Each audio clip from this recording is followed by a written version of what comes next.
Make me leave. Get the f*** out of here. Get the fuck out of here and start shit. Come on. Hey, get out of here. Get out of here. Assault. That's assault. What say about that? Hi, Freddie Roach. There's Freddie Roach right there.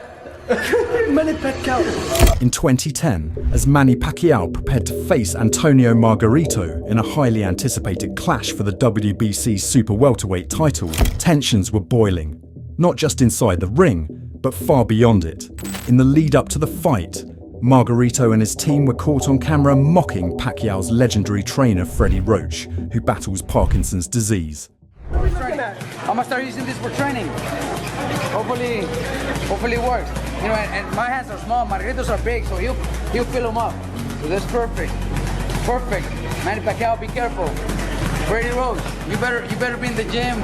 In a video that quickly went viral, Margarito and fellow fighter Brandon Ríos were seen cruelly imitating Roach's tremors with exaggerated gestures and slurred speech, sparking outrage throughout the boxing world.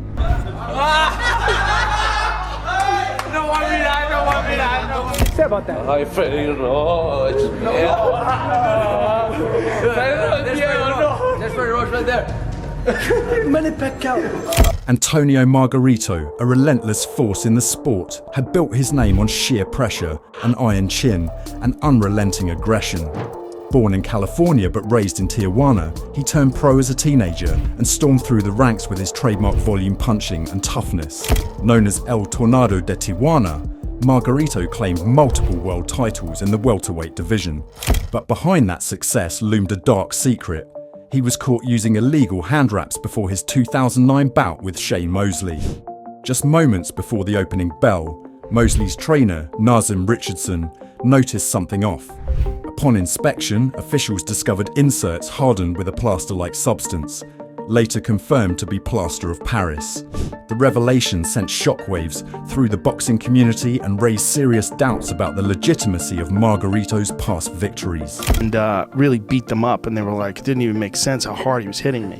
Because he would put plaster of Paris apparently inside the wraps. And then Miguel Cotto, that's who it was. Right. And then Miguel Cotto beat the shit out of him in the rematch. And Shane Mosley, Sugar Shane Mosley, beat the fuck out of him when they found this. See, after he knocked out Miguel Cotto, when he beat him up in the 11th round, he stopped him, and it was a horrible stoppage too.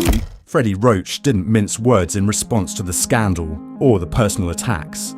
He called Margarito a criminal and a disgrace to boxing, firmly believing that the illegal wraps were likely used in previous fights, including Margarito's savage beating of Miguel Cotto. Antonio, were you aware of the plaster in your hand wraps? Miles de veces lo he dicho que no sabía nada. Otra vez lo vuelvo a decir. I have said I know. Manny thinks that you had to know. Nunca sentí nada, no golpeé nada, no se usó nada. What is my concern is you need to train hard, I need to train hard, and we have to do our best to make people happy.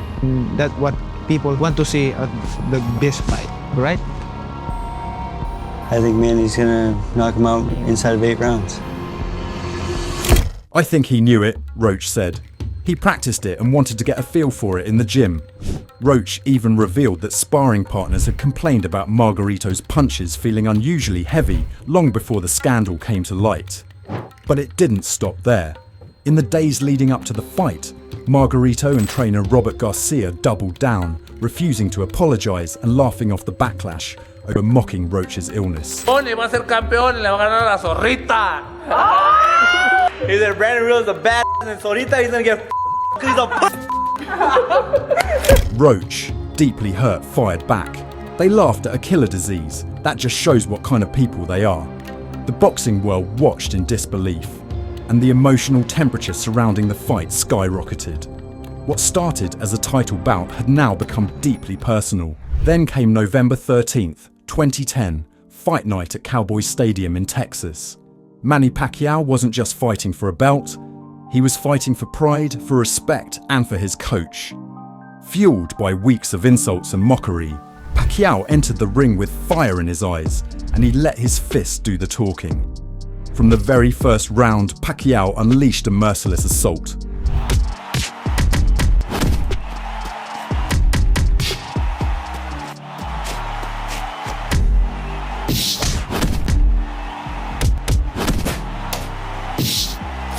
His blistering speed, razor-sharp angles and non-stop combinations left Margarito stunned and battered. Despite being nearly 17 pounds lighter on fight night, Pacquiao dominated every round. As the fight wore on, Margarito's face began to break down, his right eye completely swollen shut, his orbital bone fractured. It was a brutal, clinical dismantling. Well, no one can ever question your heart, Tony. Tell us what that fight was like for you. La verdad, pues Manny, sabíamos que era bastante rápido. La verdad, todo estaba bien, nomás cuando me cortó, ya no lo miraba bien ya no me dejaba mirar bien. No, para nada. Yo como todo mexicano, siempre doy el corazón arriba del ring. Y la verdad, le fallé esta vez a mi México. Freddie Roach later admitted he wanted the fight stopped, but Margarito's corner refused. In the final rounds, Pacquiao showed mercy, choosing not to go for the knockout. Boxing is not for killing, he said afterward. But make no mistake, this was revenge. This was personal. For 12 unforgettable rounds, Pacquiao delivered a masterclass in skill, heart and vengeance. Both to Pacquiao. And now maybe he'll finish strong for the last 30. At the end of the fight, and I think you're going to get a great fight from Manny Pacquiao. He won by unanimous decision, claimed the WBC super welterweight title, and etched his name in the history books as boxing's first ever 8-division world champion.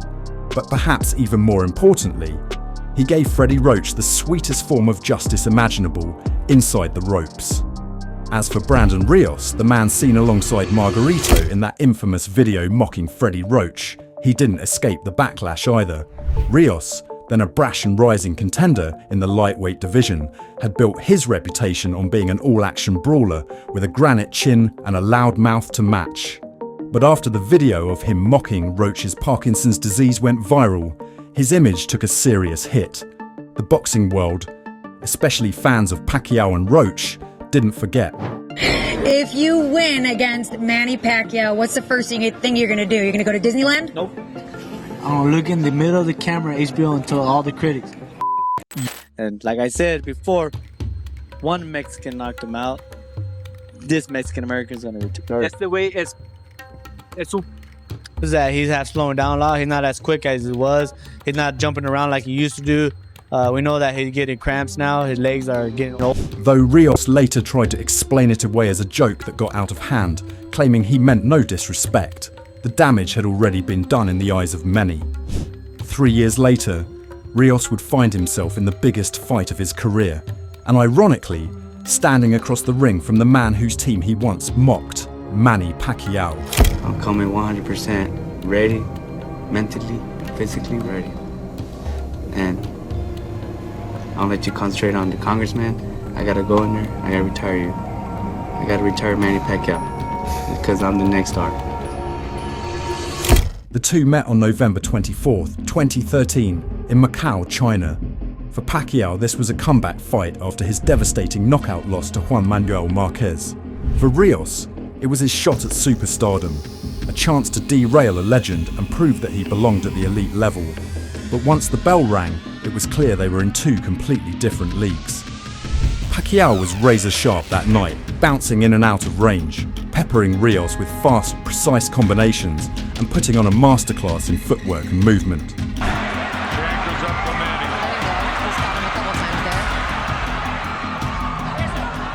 Rios tried to pressure, tried to brawl, but he just couldn't touch Pacquiao. Round after round, the Filipino icon dismantled him with speed, accuracy and experience. Rios, tough as nails, absorbed tremendous punishment but never stopped coming forward. Still, it was a dominant, lopsided performance. As if he has to prove himself again. And when was the last time he thought he would have that on his mind, trying to prove himself? By the final bell, there was no question. Pacquiao had returned and Rios had been thoroughly outclassed. The judges scored it a wide unanimous decision for Pacquiao. And though there was respect shown after the fight, the message had already been sent. For Rios, it was a humbling moment. He had stepped into the spotlight, only to be outshined and outboxed by the very fighter he once ridiculed from a distance. Is that your way of showing by example, forgiving? We have the job to do it in the ring, but after the fight, you know, we're all brothers and sisters, you know. I think tonight the factor was the speed. Oh man, it just hurts. It hurts deep down inside because I trained.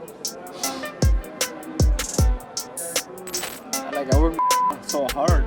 5 months in the gym, training.